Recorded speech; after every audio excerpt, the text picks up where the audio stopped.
আবু সাঈদের মতো সাহসী তরুণের জন্য নতুন বাংলাদেশ পেয়েছি, রংপুরে বললেন প্রধান উপদেষ্টা। সাক্ষাৎ করলেন পরিবারের সাথে। অবশেষে পদত্যাগ করলেন প্রধান বিচারপতি ওবায়দুল হাসান, ভারপ্রাপ্ত প্রধান বিচারপতি আশফাকুল ইসলাম। হাইকোর্টে বিক্ষোভ। জনগণের আকাঙ্ক্ষা পূরণে যতদিন দরকার থাকবে অন্তর্বর্তী সরকার, জানালেন আইন উপদেষ্টা। একসাথে কাজ করার প্রত্যয় মার্কিন পররাষ্ট্রমন্ত্রীর। দেখছিলেন সংবাদ শিরোনাম, এবার বিস্তারিত সংবাদ। বৈষম্য বিরোধী আন্দোলনের প্রথম শহীদ আবু সাঈদের রংপুরের গ্রামের বাড়ি পরিদর্শন করেছেন প্রধান উপদেষ্টা ডক্টর মোহাম্মদ ইউনূস। এ সময় প্রধান উপদেষ্টা বলেন, আজকের বাংলাদেশ আবু সাঈদের বাংলাদেশ। বাংলাদেশের ঘরে ঘরে বীর আবু সাঈদের জন্ম হলে সোনার বাংলা প্রতিষ্ঠিত হবে। আন্দোলনের সকল হত্যার বিচারের আশ্বাসও দেন প্রধান উপদেষ্টা। রংপুর থেকে আরও জানাচ্ছেন রকুনুজ্জামান, ক্যামেরায় ছিলেন জামাল উদ্দিন।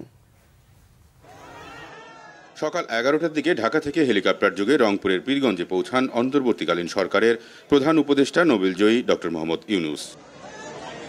বাসার সামনে আবু সাঈদের কবর জিয়ারত করে সাঈদের বাসায় তার পরিবারের সাথে কথা বলেন প্রধান উপদেষ্টা। আবু সাঈদের হত্যাকারীদের বিচারের আশ্বাসও দেন তিনি। জাতীয় পতাকা তুলে দেন আবু সাঈদের পরিবারের হাতে। এ সময় প্রধান উপদেষ্টা ডক্টর মোহাম্মদ ইউনূস বলেন, আবু সাঈদের স্বপ্নই ছাত্র জনতার স্বপ্ন, তা বাস্তবায়ন করাই এখন মূল দায়িত্ব। ছবি দেখলে বিশ্বাস করা যায় না যে একটা মানুষ, একটা ছেলে বন্দুকের সামনে হাত উঠাইয়া দাঁড়াইয়া আছে। মারেন, গুলি করছে, একটু টল করছে, আবার ধরছে, তারপর আরেকটু, এই সেই লোক। কাজে এটাকে ভোলার শুধু এখানে পীরগঞ্জের বিষয় না, এটা বাংলাদেশের বিষয় না, সারা দুনিয়ার বিষয়। যে কাজটা সে করেছে এটা নিয়ে যুগ যুগান্তরে কবিতা হবে, উপন্যাস হবে, নাটক হবে, মানুষ স্মরণ করবে তাকে। এই সে লোক এখানে শুয়ে আছে আজকে। আমাদের কাজ হলো যে স্বপ্নের পেছনে দাঁড়িয়ে সেই বুক পেতে দিয়েছিল সেই স্বপ্নকে বাস্তবায়ন। এরপর রংপুর রোকেয়া বিশ্ববিদ্যালয়ে আসেন প্রধান উপদেষ্টা ডক্টর মোহাম্মদ ইউনূস। এখানে ছাত্র শিক্ষকদের সাথে মতবিনিময়ে ছাত্র তরুণদের স্মরণ করিয়ে দেন এই অর্জন যেন কেউ ব্যর্থ করে দিতে না পারে। বড় জিনিসের মধ্যে থাকবে, যে অবস্থায় আছে। এই জন্যই আবু সাঈদ এত মহান। সে বড় জিনিসের স্বপ্ন থেকে সেই জন্য বুক পেতে দিয়েছে। মারো, কি করবা? সেই স্বপ্ন থেকে বিচ্যুত হয়নি। সে তো পালিয়ে যেতে পারতো, মাফ করে দেন আমারে বলতে পারত, বলে নেই, দাঁড়িয়ে গেছে। তারপরে তোমরা যখন দাঁড়িয়ে গেছো আর দেশ আটকে রাখতে পারেনি। এই দ্বিতীয় বিজয়টা আসলো। সেই জন্য বারে বারে যেটা তোমাদেরকে বলতেছি, যে স্মরণ করাচ্ছি, এবার যেন ব্যর্থ না হয়। কারণ ব্যর্থ করার জন্য বহু লোক দাঁড়াই আছে, বহু লোক। তোমরা জানো, তোমাদেরকে ব্যর্থ করে দেওয়ার জন্য। পরে রংপুর মেডিকেলে আন্দোলনে আহত শিক্ষার্থী সহ সাধারণের চিকিৎসার খোঁজ খবর নিতে রংপুর মেডিকেলে যান প্রধান উপদেষ্টা।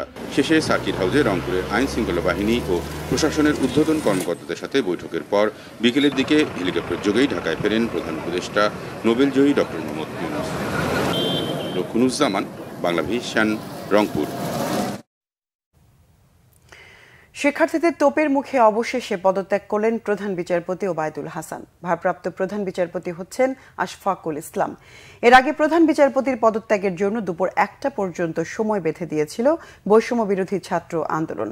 বিচারপতিদের পদত্যাগের দাবিতে শনিবার বেলা 11টার দিকে সুপ্রিম কোর্টের সামনে জড়ো হতে থাকেন শিক্ষার্থীরা। খণ্ড খণ্ড মিছিল নিয়ে সুপ্রিম কোর্টে প্রবেশ করেন তারা। এর আগে শনিবার সুপ্রিম কোর্টের বিচারপতিদের অংশগ্রহণে ফুল কোর্ট সভা ডেকেছিলেন প্রধান বিচারপতি ওবায়দুল হাসান।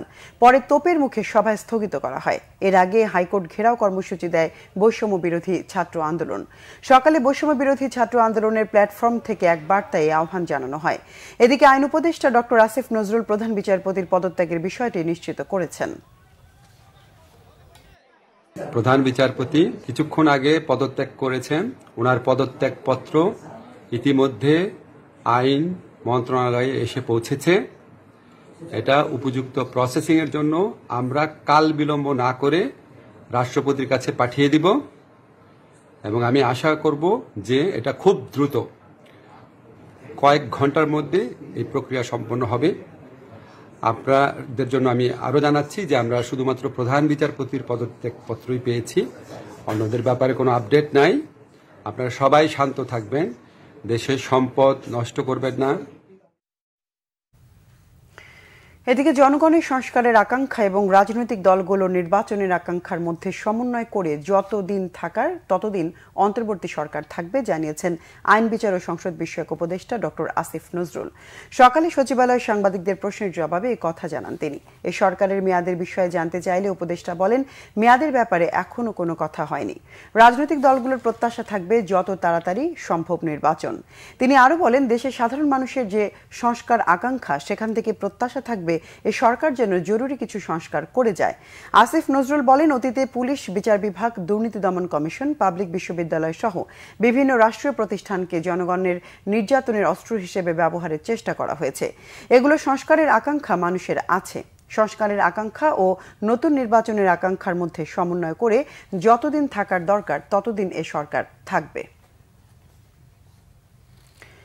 ডক্টর মোহাম্মদ ইউনূসের নেতৃত্বাধীন অন্তর্বর্তীকালীন সরকারকে স্বাগত জানিয়েছেন যুক্তরাষ্ট্রের পররাষ্ট্রমন্ত্রী অ্যান্টনি ব্লিনকেন।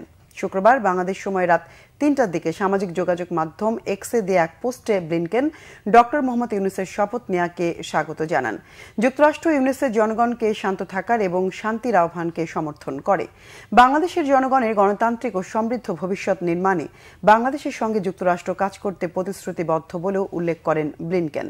এর আগে দেশটির পররাষ্ট্র দপ্তর সংবাদ সম্মেলনে ডক্টর ইউনূসের প্রতি সমর্থনের কথা জানায়। শেখ হাসিনা প্রধানমন্ত্রীর পদ থেকে পদত্যাগ করেননি। রয়টার্সকে দেয়া এক সাক্ষাৎকারে এমনটি দাবি করেছেন শেখ হাসিনার ছেলে সজীব ওয়াজেদ জয়। নতুন অর্থবর্তী সরকারকে আদালতে চ্যালেঞ্জ জানানোর ইঙ্গিত দিয়েছেন তিনি। শুক্রবার ওয়াশিংটনে রয়টার্সকে দেয়া সাক্ষাৎকারে জয় দাবি করেন, শেখ হাসিনা একটি বিবৃতির মাধ্যমে পদত্যাগপত্র জমা দিতে চেয়েছিলেন, কিন্তু আন্দোলনকারীরা গণভবন লক্ষ্য করে পদযাত্রা শুরু করলে তিনি পদত্যাগ করার সময় পাননি। এমনকি দেশ ছাড়ার আগে গোছানোর সময়ও পাননি শেখ হাসিনা। জয় দাবি করেন, সাংবিধানিকভাবে তার মা এখনও বাংলাদেশের প্রধানমন্ত্রী। গেল ৫ আগস্ট শেখ হাসিনা দেশ ত্যাগ করলে আন্দোলনকারীদের দাবি মেনে ৬ আগস্ট সংসদে বিলোপ ঘোষণা করেন রাষ্ট্রপতি মোহাম্মদ শাহাবুদ্দিন। এই সিদ্ধান্তকে আদালতে চ্যালেঞ্জ জানাতে পারে আওয়ামী লীগ, এমন ইঙ্গিত দেন সজীব ওয়াজেদ জয়। আগামী ৩ মাসের ভেতর বাংলাদেশে নির্বাচন দেখতে চান জয়। আওয়ামী লীগ সেই নির্বাচনে অংশ নেবে। ক্ষমতায় আসতে না পারলেও বিরোধী দল হিসেবে রাজনীতি চালিয়ে যাবে আওয়ামী লীগ, এমনটি জানান শেখ হাসিনা পুত্র। দর্শক, এ ছিল এখনকার মতো। পরের সংবাদ সন্ধ্যা ৬টায়। এর আগে ৫টায় রয়েছে নিউজ টপ 10 দেখার আমন্ত্রণ রইল। এছাড়া বাংলাভিশন সংবাদ ও সংবাদ সংশ্লিষ্ট অনুষ্ঠান দেখতে ভিজিট করুন www.bvnews24.com ও facebook.com/banglavisionnews এবং সাবস্ক্রাইব করুন youtube.com/banglavisionnews। এতক্ষণ সঙ্গে থাকায় ধন্যবাদ সবাই।